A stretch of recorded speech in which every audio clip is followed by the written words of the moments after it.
back to the Breaking Bias Motorsports Tech Podcast. I'm your co-host, Molly, and I am joined by my incredible co-host, Dr. Obbs, for our latest episode. How are you? I'm doing good, Molly. I've got this beautiful, deep baritone voice right now because I've been sick for the past week, so hopefully our listeners are going to be okay with my Barry White face. I hope so too. I mean, there's definitely been a lot going on in the couple races we had and those couple weeks that we took in between episodes. So I'm not sure where you want to start, but I think I almost want to start with Singapore and Japan because I think we learned a lot and a lot happened in those races. That's right. Yeah, we haven't had an episode since Singapore. And you know me, as a Red Bull fan, I've forgotten about Singapore. It never really happened. No, but really, elephant in the room, Red Bull was a steaming pile of doo-doo that whole weekend, pretty much. Yeah, it's like the curious case of the Red Bull in Singapore. Yeah, absolutely. I mean, they came into the race saying, look, this is not going to be our best track, but that was terrible. I mean, that was really bad. I think that was beyond maybe what they were anticipating too, because it seemed like at one point in the weekend, they were going to put untested setups in before qualifying to try and take swings at it. Yeah, it was really bad. I mean, they came to the track. We've talked about this before, I think, Molly, you know, where you come to a track, you run everything you can on the simulator, you do all the simulations that you can to try to find the right setup. Came to the track, didn't have a super great setup, ran it in FP1, decided to change it, went backwards in FP2, and then FP3 was better, but privileged information here in between FP3 and qualifying, they decided to make a change, which I think we all saw. Yep. But they took a flyer, they took a chance, and it did not work, and qualifying was terrible. Yes, it was. And RIP to whoever was running the overnight sim sessions back in Milton Keynes with their data. Oh my goodness. For any listeners that aren't aware, every team does this. In real time, that data is coming back, and either with digital twinning, they are doing some simulation work on the spot and doing stuff as it's happening, or they're going to take that and put it into the sim and simulate it there and either use a digital twin there or use that data to go into the sim with the setup and see what they can tweak, if they can replicate it, is there something wrong, or what do they want to change like that. And that happens overnight in between the sessions where it's a test driver, it's a designated simulator driver, or it is their test and reserve that's there on site doing it. I think people will remember like Mick Schumacher posting that he was leaving correctly at like 2 a.m. So there is somebody in the sim pretty much at all times or in between sessions for race weekends from a day-to-day standpoint. That was a long night for everybody. Yeah. I mean, I know a couple people who were involved in some of the things that were going on, and I can tell you, that was a really rough weekend for the whole team, I would say. So we found the weakness in the Red Bull. It does not like big curbs. No, I like big curbs and I cannot like doesn't like these slow stop-start 90-degree corners, apparently. But one car apparently that does like it is Ferrari. So let's give our kudos to Ferrari for a great weekend. Which I'm shocked, but okay, yeah. As a Ferrari girly, I was pleasantly surprised and very pleased. And the smooth operator was back. Carlos Sainz was on his demon game. He put out a masterclass. Keeping old Lando in the DRS and keeping a rear gunner was just brilliant. Yeah, it was. That's, I think, absolutely masterful. And then we saw Mercedes try to use it against him and it didn't work. But I thought that was funny for them to give it a try too and try to do kind of that rear gunner move that he was using to try and keep him from passing. It's something also that I think you have to have kind of the right track for that as well. You know, Suzuka versus, say, Singapore are quite different. You know, in Singapore, you can really slow people down because it's a tight track. It's got a lot of slow sections, and there's not a lot of great opportunities to pass. No. Versus, say, Suzuka, that's a lot harder. That does, yeah. But, you know, we've got Ferrari definitely strong over the weekend, but now McLaren, top 3 across 2 very different tracks from, you know, Singapore to Suzuka. I mean, that's impressive. What are they cooking over there, Molly? They are absolutely cooking, and I think that this says volumes of the significance of this upgrade and how they've understood their car and their car's weaknesses and how they are working on engineering that out, because to be that good and that consistent and that balanced across two very, very vastly different types of tracks says that they have developed a very well-balanced car that in years past has been front limited and weak in the front. And now for them to be good across two track types says that they have a much better drag to downforce ratio and a much better, I would say, balanced COP of their car to be able to do what they've done. Absolutely. Fully agree. That was, one of the strengths, I think, of the Red Bull throughout the full season is that it was very balanced. Now, sans Singapore, but somehow McLaren in their design have bettered Red Bull, honestly, in that area. I mean, they were very good in Singapore and, very close as well in Suzuka. Yeah. You look at the times that Lando was putting in. I mean, granted, Max was so far out in front. You can't really say how much he was, say, maybe pushing out front there, but it was close pretty much all weekend. I think we all felt like McLaren would be strong there. What has happened to Aston Martin? I mean, my goodness, they have just completely fallen back. There have been discussions about Flexi wings and all those things, TD18. And a bit of what TD39, right, came back in Singapore, and people were kind of pointing fingers to Red Bull at that, which Suzuka proved that okay, that's not true. But with Aston, I mean, maybe, I don't know, without a lot of that detail being kind of public and some of that stuff that we're not privy to outside of the teams, it's hard to say. But my stance at the start of the season, especially with a team like Aston, was their ability to continue to iterate and be agile in a changing landscape with their car and be able to navigate things that come up or things that they learn and pivot and adjust accordingly. And I wonder, TDs aside, if this is kind of part of that. I don't want to start pointing fingers either because I don't think we have enough conclusive information to say a TD is a smoking gun. But I think from just like a personal stance, I think that at least that seems true, at least to me, is that as things have gone on, their development cadence maybe wasn't as robust and their ability to kind of keep abreast of things maybe wasn't as robust and agile as they might have thought at the start of the season. Yeah, it's, Fernando Alonso, honestly, is, I think, extracting as much as he can out of that car. I mean, I have to give kudos, though, to Aston, who continues to innovate. They had the little, what do we want to call that? The rear crash structure bow tie, that little winglet thing. Yeah, I like that. The Aston Martin bow tie. Yeah, the Aston Martin bow tie is great, but from, not to jump ahead to Qatar, but it looks like it's not in Qatar. They've removed it. I mean, they broke this thing so many times. They had to modify the jack and everything, and it just... I think they broke some jacks too. Yeah, so it must not be giving them the gains for the difficulty. Yeah. We did talk previously, though, about how you're a big pit stops and kind of the science and sort of the art of the pit stop. Yeah. And, shout out to our friend at Red Bull, Callum, who is, right in the thick of it with Red Bull, who's at the top of the charts for sure. They all vouch for the fact that they work so incredibly hard, and these guys and gals are complete athletes, and they definitely practiced this with the bow tie on there. They felt comfortable with it enough to get it out there in a race, but something has happened during the race that it just didn't translate. And unfortunately, it looks like it might be gone. Yeah, it'll be one to keep an eye on. And I was going to shout out Aston Martin's innovation that they're coming to Weckenham with their hypercar, the Adrian Newey designed Valkyrie. Oh, yeah. This is just kind of a cool stat. This makes Aston Martin the only manufacturer in the world to be competing in sports cars, GT4 racing, and Formula One with this announcement, which I think is really, really cool. And random shout out tangent there. We're so hyped about this. I mean, honestly, I don't see a downside to this if you're a constructor, because think about it. Like, you're getting all this opportunities to do reliability testing, to do robustness testing on anything you want to put in there that might be something that in the future you would want to put into your road cars. Yep. And to me, it's like, it just seems like a kind of a no-brainer. But I also kind of in my head think about Lawrence Stroll, like in his James Bond evil mode, sitting in a chair going, well, we can't beat Adrian Newey, so what are we going to do? Oh, we have a car he designed. We should go race that, Oh my gosh, yes.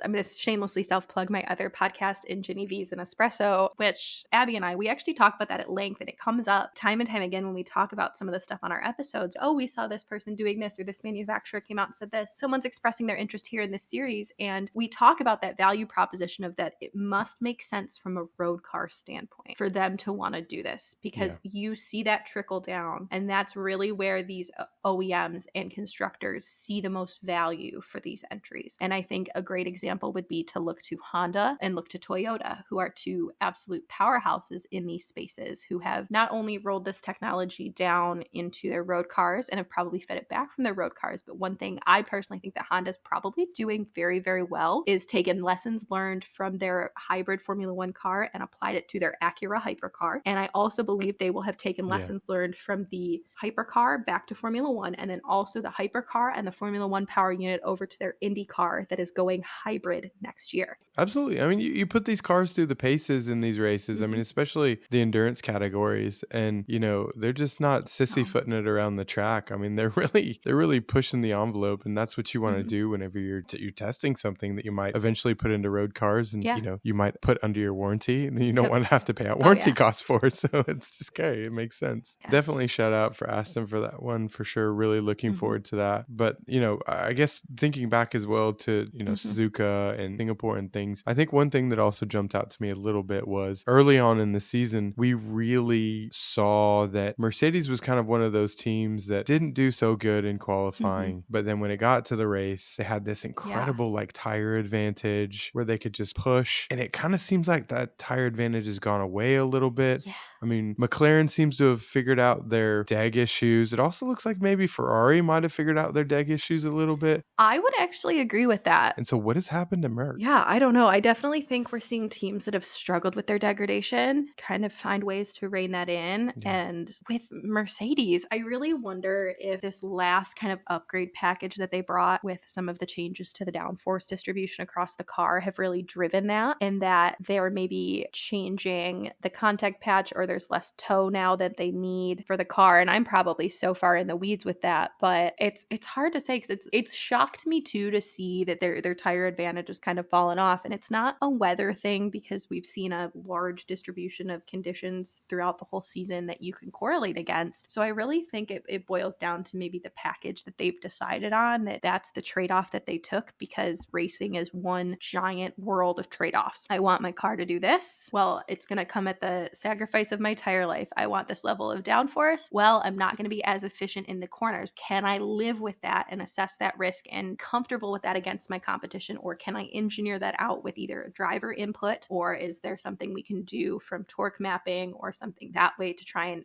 get this inherence out, because we know, because we want what causes it, we want that. So I wonder if there was something in the way that they're having to set this car up with the current package that kind of the trade-off of it, and they've kind of accepted that and are living with it, if that makes sense. I don't know what your thoughts are, if you've actually noticed something. Yeah, I mean, I guess thinking to Suzuka through the S's, right? I mean, they were complaining about the rear end sliding around the whole time. Yeah. That's not going to be good for your tire degradation, right? So you shouldn't be sliding around the track. No. It's not the fastest way to get around. So I think you're right. There seems to be something they've done, whether it's compromising the setup so they can go fast, to where they're just overstressing the tires now. Yeah, there's got to be something there. And with there only being one software set for certain things a weekend, they're probably bound that way too. So, and then some per season, depending on what the software is. There's definitely something that they've probably compromised on. I would agree. So should we jump ahead now to Losail for the Qatar Grand Prix?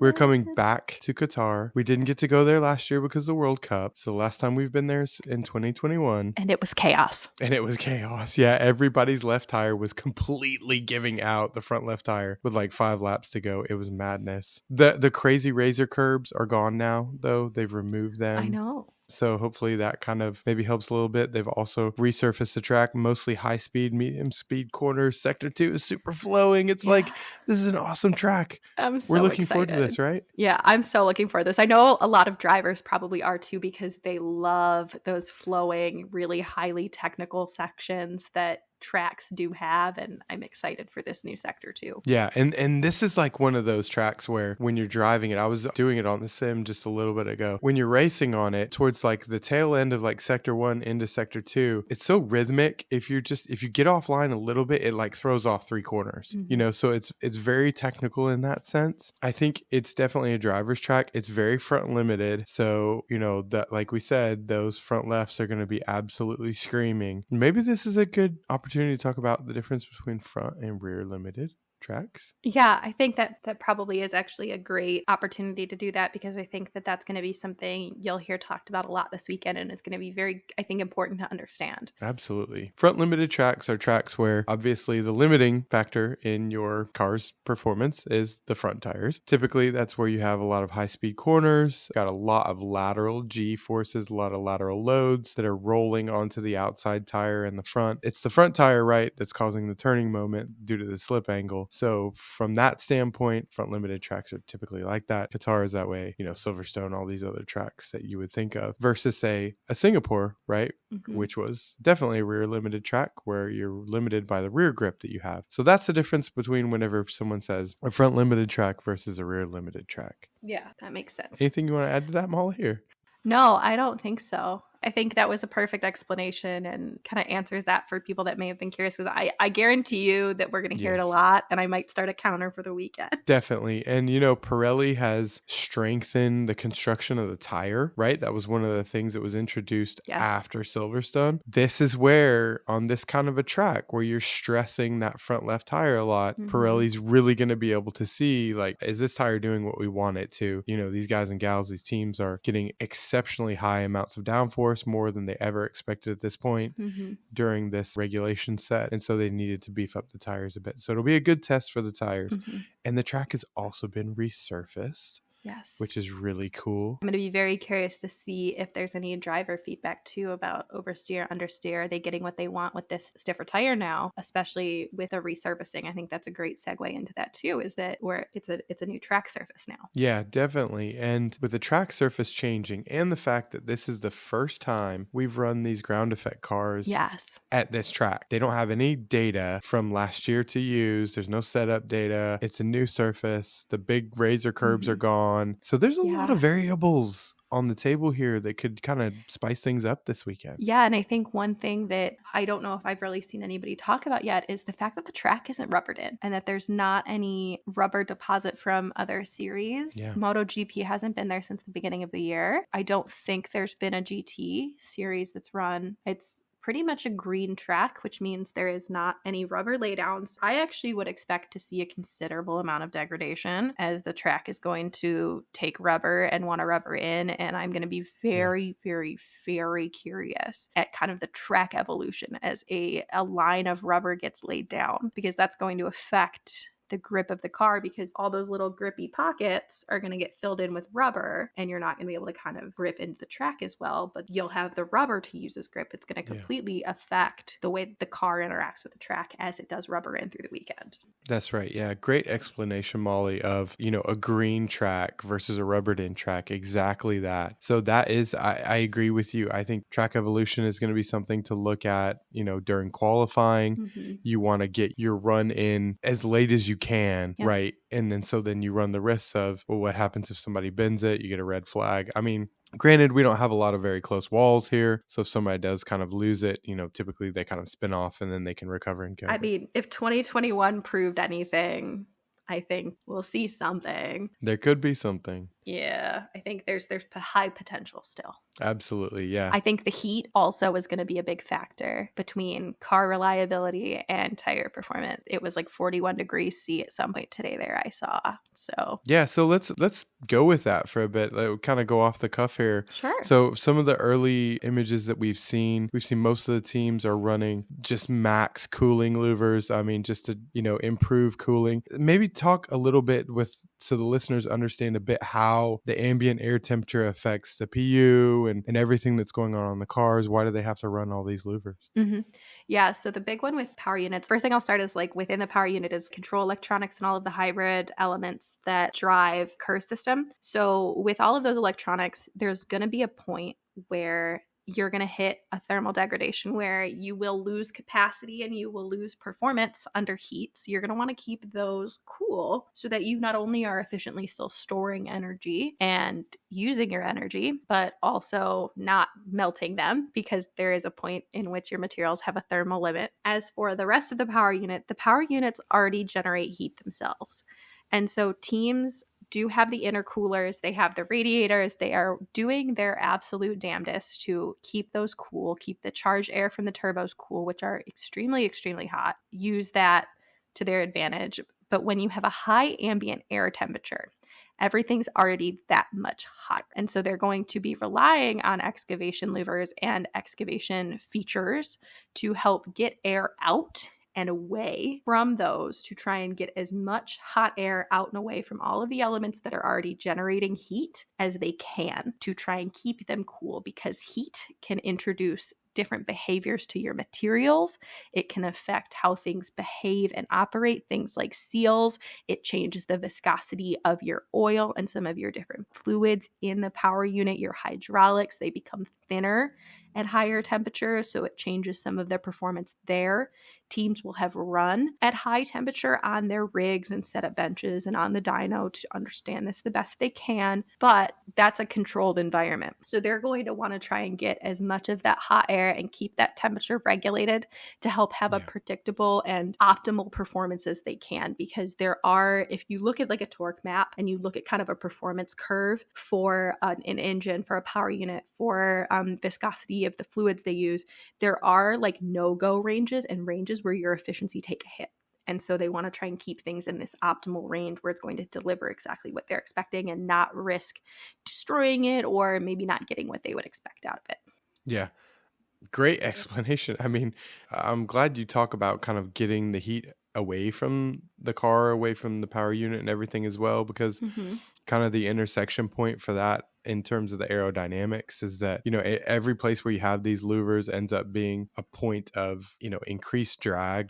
Also, that low energy kind of exhaust of the air that's coming out doesn't really do anything for your dynamics or your aerodynamics that benefits you. So you also have to take that into consideration. So cars that are very efficient from the PU standpoint that might not require as much cooling can give you an aerodynamic advantage as well. But I mean, generally speaking, you have to survive the race, right? So they're going to take that, you know, as priority one to make sure they can cool everything down. As you say, could see DNFs that are associated with temperature issues as well. Yeah, and if you look at who's taken what for the allocation of engines and pools, I would not be surprised to see maybe some new power units roll out for this to prevent any sort of already mileage fatigue or different things that having mileage on an engine could introduce. They might want something fresh for this race if they have that available without a penalty. It's just going to speak to, I think, the efficiency of those systems that they've created. And we know we've seen teams play with the routing of those to try and improve packaging for aerodynamic gain.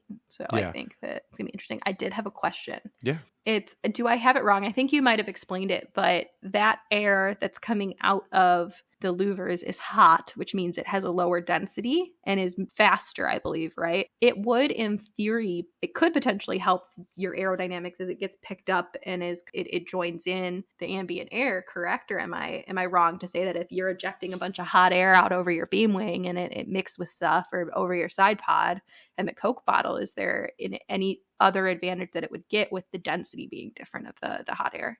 Yeah, but when you have cooler air, it's more dense. And so, you know, it goes less dense when it's higher temperature. But the issue is that the air that's coming out is coming out in such a way that it has a higher pressure. So it ends up being a point where you're effectively changing the aerodynamic behavior of the air that's moving over the body of the car. And typically what you want to do is you want to kind of send that air back towards the beam wing, towards the rear wing.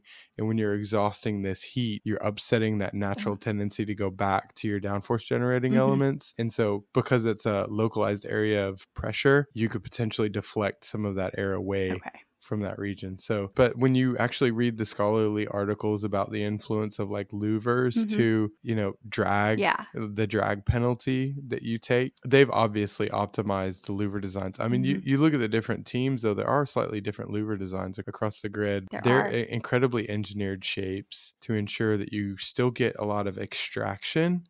So you definitely don't want to make the exit where your louver is a high pressure region. So you do want to pull that away quickly because it's like trying to flow water through a pipe. Yeah. But you have a high pressure exit. You're going to restrict the mass flow through that pipe if you don't have a low pressure exit. Same thing that happens with the floors. When you want to generate a lot of downforce, you want to move the air through the floor very quickly. What do? You want effectively like suction on the backside of the car. That's why the fan cars were so great, because that's what they did. Yeah. They just pull suction, right? It's like a big vacuum pulling everything through.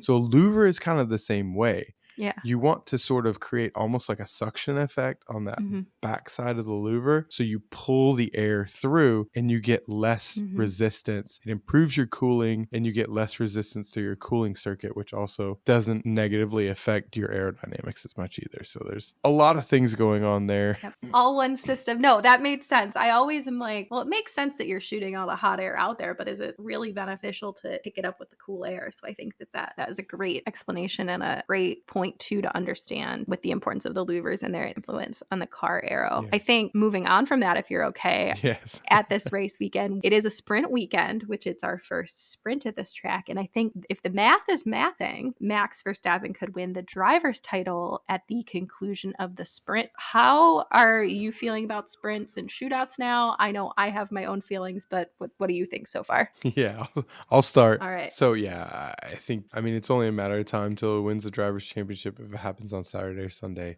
I'm not too fussed about it. And I think Max has said the same thing. But as far as the changes that they've made, where, now you have qualifying for the race on Sunday, which happens on Friday after one free practice. And you're in Parc Fermé after one practice session. Yeah, then you're in Parc Fermé. And then you have the sprint shootout, right? We call it, which is the sprint qualifying. And then you have the sprint, which is for points, but not to set the grid for the race. So I think that's actually a cool change. Like, I have enjoyed that part. The first time that they talked about doing it, I thought, this is really stupid. If I'm in the sprint race, why do I care about, I don't know, a couple of points or whatever? I'm definitely not going to push if it doesn't dictate anything about my starting position during the race. But the sprint turned out to actually be pretty competitive. So that, has been a welcome surprise. And it does kind of make Friday more interesting. I'm just not kind of guy that looks at like a free practice session like, oh, well, that's just boring. All I care about is qualifying in the race.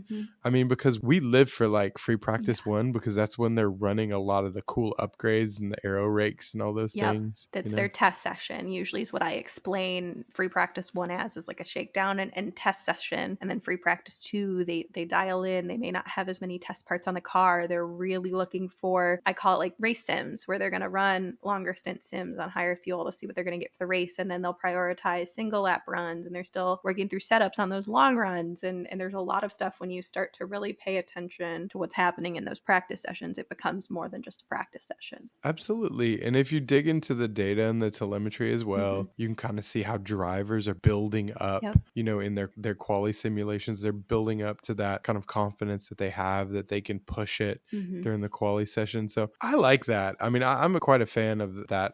Free practice 3 ends up being just kind of like a waste in essence, unless you've completely messed up the whole first day, and then free practice 3 is all you've got left. Yeah. But long story short, I'm a fan of it. It's fine. We can keep it. What do you think, Molly? Hot take. I am not the biggest fan of them. I like the shootout. I find the shootout an interesting way with the mandatory tire rules to do the quali. Yeah. However, I still just wish they would reverse the grid and let it go. Run a reverse grid so it's mixed up a little bit more and go from there. Yeah. Being a NASCAR fan, I do like the one session and into Parc Fermé you go, because if you are not aware, NASCAR hasn't been running with a single practice session since COVID. When COVID happened, they rolled off the truck and the first thing they did was qualify. That was it. Nice. And now they only get 15 minutes of practice. So you have 15 minutes after that car rolls off the truck to run, shake down, make any adjustments, and then you're into quali and you're in impound at that. Wow. And there is not a lot of opportunities to try and understand your car. And so it really, really puts the importance on. And I actually look forward to talking about this in an upcoming episode, the importance of how you sim and correlate your sims and how good your models are at the factory to come off the truck or or so in this case come off the cargo in Formula One's case with the right setup, with the right simulations and confidence in all of those models, and your driver being confident in your setup and the behavior of the car. It really emphasized that. So I like that part of the weekend with the limited run before you hit Parc Fermé. However, I think the sprint itself, I like it not having an impact to Sunday directly with the starting order. I do think maybe there still needs to be some little tweaks, but they're growing on me. I'm not fully sold yet. Yeah, okay. I could see your point there on the setups and the reliance on the sims and the preparation, pre-race preparation. I think that's the cool part as well. Yeah, I like that. Especially for the teams that understand their car and can dial it in, quicker.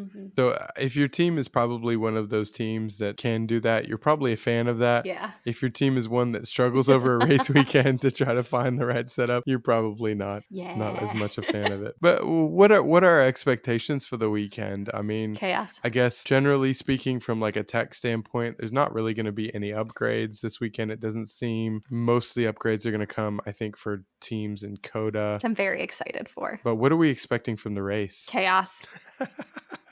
There's just so many unknown variables, and with the limited amount of runtime this weekend, this free practice one is going to be just absolute balls to the walls. Can't believe I'm saying that on a podcast, but I do think it's going to be very, very interesting to see who can get a handle on the changes to this circuit and understand their cars. I don't have much of a thought, aside from obviously Red Bull's going to be very strong, and I think McLaren are going to be very strong. I don't want to get my hopes up with Ferrari. Maybe they've turned a corner. I think the McLaren being strong across multiple track types is going to indicate their strength here as well. So that's kind of where I'm at. AlphaTauri could be a wild card this weekend with their significant upgrade package. They could be onto something, but I don't know what your thoughts are. Yeah, so we have to, speaking of Ferrari, we do have to give Ferrari credit though, because during our episode 3, we talked about Ferrari with, after Zandvoort saying that they don't know how to set up a high downforce car, but they nailed it in Singapore. Ferrari, we're sorry.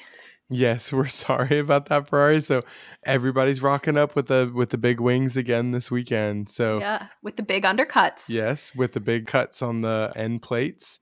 And so I guess we can park there for a minute. We can use a little bit of tech talk on the cut end plate rear wings. Yeah. So I have a few thoughts on this, if you don't mind. I'll stand up on my soapbox for a minute. Go right ahead, please. You've talked about this previously. I know you love this topic, so go right ahead. Yeah, absolutely. So with these new rear wings with kind of the cut end plates, one of the issues that you have whenever you don't have a cut end plate like that and you sort of have that 90-degree corner piece is that junction ends up being a really difficult junction to manage, because it's not like just an airfoil just in moving air where you don't have junctions. It's sort of like the junction between a wing and the fuselage of an airplane. Again, a very tricky region to manage. So on these rear wings in the standard design that they have without the cut end plates, that region ends up becoming very difficult, and it affects the loading across the span of the rear wing. So the span is from basically the whole width of the rear wing is called the span. Yeah. Can I ask you a question with regards to that?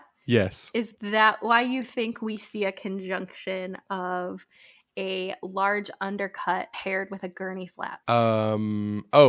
With the cut end plates with gurney flaps. Yeah, so gurney flaps generally, because what they're doing is they're running the big DRS flap, and some teams bigger than others have chosen larger DRS flaps versus, the main plane chord length, which is just basically like how wide the wing is. Yep. You add that gurney flap also because you've got so much crank on the wing that you could potentially have it separate at the trailing edge, and adding the gurney flap also helps it to stay attached. Yeah. But then you also get a little bit of extra downforce as well from the gurney flap. So I think it's more attributable to that. But if you ask me, the cut end plates are really for better span-wise loading, because you lose the junction losses, which means you have more even load distribution across the span, which means all the way across the width of the DRS flap. Yeah. And that works very well with the beam wings and the diffuser, because now you get more what's called lateral expansion. So out kind of to the Mhm. side of the car, the lateral expansion of the air that's moving underneath the wing has more room to laterally expand, which means that Yeah. you increase kind of the suction field Mhm. that's interacting with the beam wing and the diffuser. So you should be able to also extract more from the whole rear of the car. So I think it's a downforce thing. Yeah, so that would just be you're putting energy across now a wider area of flow versus Yeah. a much smaller portion, and then it allows for better energization. You're creating a bigger pressure field in essence. Yep.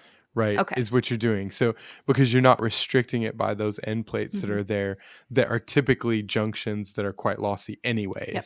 where Yeah, you're that going to makes have sense. losses. You're cutting that out. Now, your initial thought would be that we could potentially have a bit more induced drag because you might have kind of across the end of the wings a bit more kind of rollover of a vortex, which would cause more induced drag. But what they're doing is they're actually splitting that drag across two surfaces. I'm doing a lot of things with my hands right now that our listeners can't actually see. But where the DRS flap is and then where the end plate is now, where those two pieces are cut apart, your vortex is going to be shared across those two faces or those two edges. So you're also splitting that vortex into two smaller vortexes. So Mhm. I don't have the CFD to be able to say for sure how it's affecting induced drag, Yeah, but I do feel pretty confident in saying that the overall load across the span is higher. that makes sense. And that's how those work. My wife tells me, she listens to the pod. Yeah. So she tells me, she says, I know exactly when you're starting to get excited because something happens with your voice. It like just changes. And that's what just happened right there. It's the obsitement of it all. The obsitement. Oh gosh. That's beautiful. You're welcome. So yeah, Qatar should be a really great race. I mean, Mhm. if you put me, on the spot and ask me who it's going to be, I think you said this as well. I think it's going to be Red Bull, probably. I think McLaren's going to be close. I Yeah. think the pack is going to be pretty close here. I agree. So I think McLaren's going to be close. And then I think it's like a dogfight between Ferrari and Mercedes. I think Ferrari's going to have the edge on single lap pace in quali. Yeah, they seem to have a good car with single lap pace and then lose in the race. But then what's going to happen during the race? Like you asked, after they figured out their tire dag, it's going to be hot. We talked about the heat affecting the power units. The heat affects the tires so much as well. Yeah. Which also makes it, even more of a tire shredder and means that whenever the drivers are racing, they have to be very cognizant, very aware of the surface temperatures of the tire to make sure that when they do pit stop and come out on a new tire, they don't overheat the surface too quickly and cause graining because the bulk temperature of the tire is not increased in temp to where the whole tire is moving as like a bulk unit. Yeah, it's going to be really interesting, I think, to see who manages that. And then drivers that maybe like a little more induced oversteer versus understeer, how is that going to impact how they maybe handle and how maybe they're able to kind of adjust during the weekend and get the most out of the car that they want as well, being cognizant of that. Yeah, absolutely. So that's what we have to look forward to Qatar. And we do have a listener question that came in. Okay. Specific question. I think this All one right. is right up your alley, Molly. So I'm going to lob you this softball and let you hit this home run. This one comes from N. Agarwal, who asks, with Max Verstappen frequently complaining about downshifts and gear slip issues, does Red Bull have a problem with their gearbox design, which might affect them in a closer title fight? Or does the aerodynamic benefits of the tire package outweigh the risk of failure or other problems? What say you? Okay, so I've talked about this in a couple other places, but I actually think that this may indicate more of a problem with their hydraulics system rather than something maybe inherent in their gearbox design. Yes, the hydraulics are part of that system. They think that this actually leans more towards that. So the hydraulic system in the F1 car is responsible for downshifts and upshifts. It is responsible for your power steering. It is responsible for your DRS actuator and a bunch of other stuff. Red Bull in the past has had some significant issues with DRS actuator reliability and it actually opening when they want or closing when they want or just kind of getting stuck open or stuck closed. So that would suggest that maybe that there's an aerodynamic component there, but hydraulically, that hydraulically driven actuator might not be doing what they want it to. And then with the complaining about downshifts and gear slip, that's a hydraulically controlled system. So when the driver says, I want to shift up or down, they command the shift from the steering wheel and the paddle, and the brain of the car knows what to do. and it sends it to what's called a change cylinder, which drives what's called, I call them a dog, but it's this piece that moves laterally between the gears, and it'll move towards or away depending on the gear they want to upshift or downshift to, and go first, second, third, fourth, fifth, sixth, seventh, eighth, all the way up to what they want to do, or back down from where they were. And so with him complaining about downshifts a lot, to me says, and the gear slip is going to be tied to that. So if you're not efficiently shifting, you're going to want to slip gears. You're not engaging the gear when you want. So you're going to maybe miss a gear where it's not going to feel as seamless as it should. This is supposed to be a seamless shift system. And so if there is something in their hydraulic system that is not allowing, basically if there is something going on with this hydraulic system that I think is more to blame than maybe packaging or design, because it's going to be on that change cylinder that powers that up or down shift, that I think is more significant than maybe there is actually a problem with the gear design, with the selector fork design, and kind of the dog that engages and disengages. I really think because all of that is hydraulically driven, and if you look at kind of the system as a whole of what Red Bull's been struggling with, I think to me it says there's something going on hydraulics reliability wise with their car, rather than an outright design inherence in their gearbox, because we would be seeing the same problem with AlphaTauri then, which we do not. They take Red Bull gearbox. As for, do the kind of benefits outweigh the risk of failure? Yes, because you can resync your gears. If you are having intermittent issues, you kind of reteach the car where each of the gears are with the selector forks and where they are within the gearbox. So I mean, that you can do that. But there will come a point where you just suffer an outright loss of hydraulic pressure, or you lose function of your DRS. So there is some risk there. But if you understand maybe where it happens or under what conditions, they can manage it long. But with it being a common complaint, it just seems like it might just be a flaw in their system and how it's designed for reliability. And they're having to manage it until they can maybe adjust it or get a grant to fix it, because that is something that's frozen, at least the gearboxes, under the freeze that we're under. So it's just one of those things that they're going to have to manage, and that the drivers are probably having to learn to manage through re-gear syncing or how they shift, because when a driver commands a shift, it's very different driver to driver. If you look at Fernando versus Lewis versus Max versus Charles Leclerc versus Pierre Gasly, they all are a little bit different in how they shift and what they want to pull for and when, and how that's executed through a turn or a straight. That's a brilliant explanation, Molly. That was your moment right there, because I could definitely sense the passion in your voice there. I mean, it's not like I do that for a living or anything.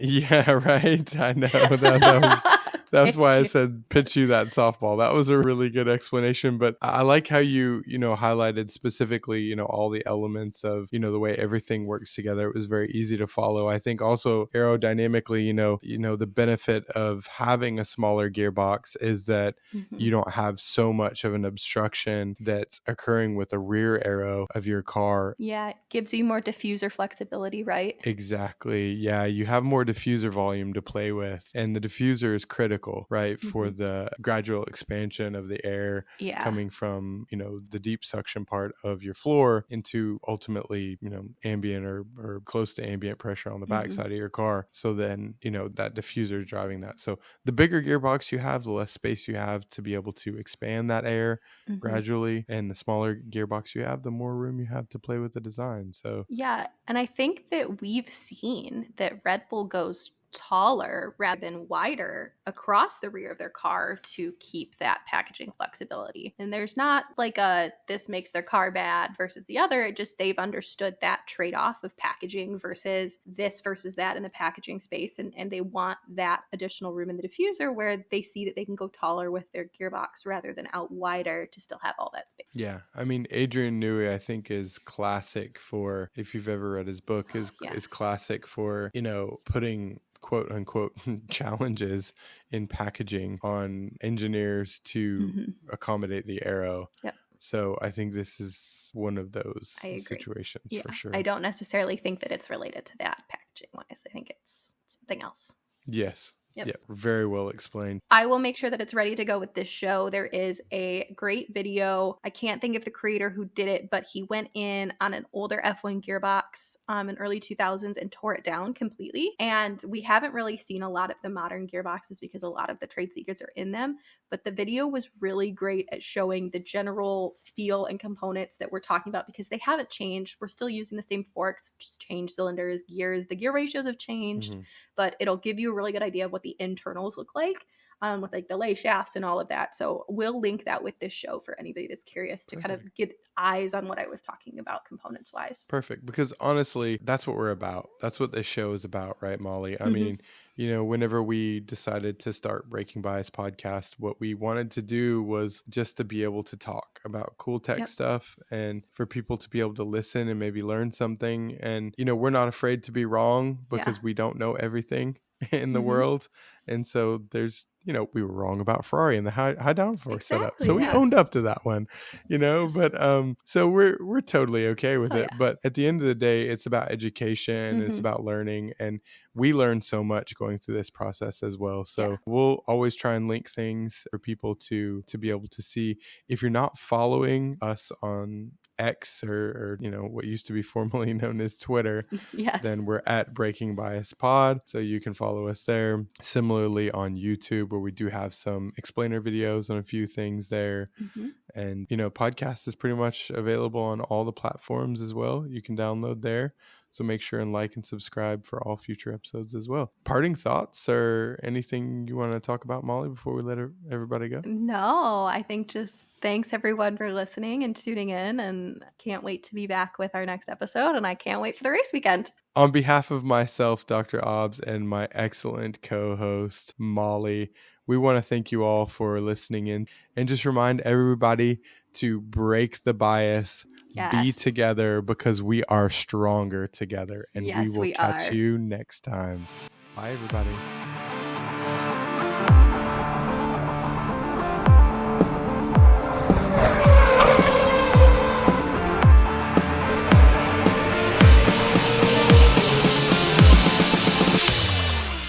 If you feel froggy. I don't feel like how you sound. Barry White, coming with your smooth blues music. Album releasing Christmas 2023. The Obbs Christmas original. There are tears in my eyes. I told you, I got a nice voice going on right now.